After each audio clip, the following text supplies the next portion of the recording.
going on, guys? It's Friday, and I need to get prepped here so that we can head down to Mckean for the first day of their fall classic. We're going to take Violet, but yeah, I got some quick prep to do here. I left work early. It's like 1:30 in the afternoon or something, so I gotta get prepped. Dad will be showing up with the truck and trailer here shortly. I'll get them all loaded up, then we got a 2-hour drive down to Mckean. All right, so even though both these cars were ran at Freedom last together, they actually have two different tire setups on them right now. And that's because Promo is a stock 2.4, same transmission, but a stock 2.4, whereas Violet has a little bit of a built motor in it. So this one, maybe 170 horsepower. This one, probably closer to like 195 horsepower. So a little bit tire combination. I needed a little bit more RPM in this, but I've run stock 2.4 forever, so I knew exactly what I needed on that. Strangely enough, at Freedom, this car only spins about 6,400 RPM with this tire combination, where in most cases you would want more than 6,400 RPM, but at that track, with this setup, it performs so good at 6,400 RPM. You got plenty of torque, and so that's why that's like that. This one I needed a little bit more RPM, so we got a little bit smaller tire on here. I've been to Mckean before. I normally run that tire combination at Mckean. I've never run this tire combination at Mckean. We're going to start on this tire combination, so I'm going to grind these fronts, put them back on, but then I'm going to steal the right side tires off of Promo to take with me in case I do need to bump up because of RPM. So that's where we're at. I'm going to get the jack and some jack stands, get the right sides off of this, and I got to get the fronts off of this and get them ground. I think I can run a beadlock at Mckean. I should probably ask somebody that.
Just pulled in the driveway from Mckean.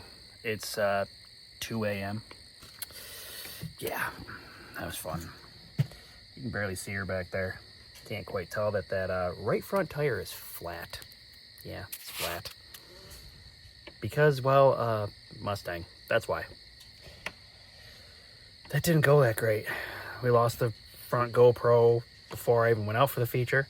Didn't lose it, but it just decided with 89% battery, not gonna work. Don't know what that shit was all about. And in the heat race, we lose it pretty quickly too, just because it gets absolutely covered in mud, because it was muddy. So yeah, good times. We'll look at it again in the morning, but it is what it is. 21st, I think, is what we ended up. It's probably my worst finish in a really long time. We went to Mckean earlier this year, and that's when the car got hot and we had to pull off. So both times we've been there, we've had to pull off before the end of the feature. Not ideal. Can't win them all, right? Oh boy. I easily just scraped 200 pounds of mud off this car. Easily. You can see how dirty it still is. Look inside there. Look at that back deck. 200 pounds, easy. I've just been throwing it into my rock wall here, so it'll be like concrete when the rain comes and melts it into the rocks. Because what else am I going to do with 200 pounds of clay? This is probably worse than State Line was, because State Line we had 200 pounds of clay on the car. This was probably worse than that. I didn't actually go over the scales because we got the flat tire and I pulled off, but I imagine that it was all the 200 pounds of clay. So much clay. Oh, when he popped the tire, he ripped my nose piece off. One rivet left. Cool. See my bead lock? I don't know if I'm gonna be able to fix that. That's pretty bad. I don't even know if the tire's got a hole in it. That might just be all the leak right there. It took probably a lap and a half for it to go all the way down. I knew within the first lap that we had a problem, but for it to go all the way flat and me not be able to turn anymore, it was about a lap and a half. So, I mean, I'm happy to say this is probably the most damage we've had this year. Knock on wood. It's been pretty good year. So she's muddy. She's very, very, very muddy. I'm gonna get this thing rinsed off, cleaned up back in the shop so we can get ready for Fulton next week. Fulton might be the last race of the year. I don't know. I'm on the fence about the Dutch Hogue at Outlaw. We'll see how Fulton goes, I guess. Yeah. So, I'm going to say something that might be a little bit controversial here. I don't think rear-wheel drives and front-wheel drives should race together. I've been doing it with them for years. I won both my championships racing against rear-wheel drives. Back then, I was like, you know what, it is what it is. Like, we're not going to say they can't race, and I'm not saying they can't race. But some of these tracks, there's a couple of tracks in the area that have a pretty good turnout of rear-wheel drives. They should be a separate class. And when there's special events like this, it should just be front-wheel drive. I mean, if they want to have a special event for Mustangs, then do that. But there was one Mustang there last night. 29 cars, one Mustang. So, like, and of course, the one that gets into me is a Mustang. So, and it's not necessarily his fault. You know, maybe he did it on purpose. I don't know. But the fact matters is we don't run the same line. So, they can change lanes in the middle of the corner with the blip of a throttle. And our cars don't react like that. And I think that's why there's always so much trouble caution-wise when they run together. It's because they can change lanes in the middle of the corner, which is basically what the guy did. I was running next to him on the inside for 2 laps, and then middle of turn 3 and 4, he just cuts it hard and comes down. And I let off. Hindsight being 2020, I should have stayed into it because I probably would have made, you know, the tire probably would have made contact with his door and probably not his left rear wheel, and then maybe it wouldn't have flattened my tire. But I got out of it because I don't want to dump the guy. And, you know, we still made contact, and unfortunately, I got a flat tire. What are you going to do? I mean, there's going to be rear-wheel drive guys who agree with me that they should be separate classes, and there's going to be guys who don't agree with me. And that's fine. We're allowed to disagree. That's okay. All right? I just, the fact of the matter is financially, I think it's kind of silly because you need 5 times as much money in a Mustang just to keep up with and beat a front-wheel drive. But there's that argument. It's always the same argument. Oh, if you ever want to move up, you got to have a rear-wheel drive. That's not true. That is not true. I know plenty of guys who raced front wheel drive and moved up and are successful in rear wheel drives. In fact, I'm going to teach you about that. In one of the upcoming episodes, I'm going to get the marker board back out like I did when we did the driving videos for the front wheel drive, and I will explain the difference to you between the two and how you can transfer from a front wheel drive to a rear wheel drive and vice versa. Maybe you want to drop down and run a front wheel drive because, you know, it's a little bit cheaper. We'll cover that in a future episode. I'll get the marker board back out and I will explain the physics to you and the difference so that you guys can be successful if you do want to move up, because you got to be a driver to be fast in one of these cars. And that's plain and simple. You're either a driver or you aren't. If you can't drive, you probably shouldn't be moving up to a rear wheel drive.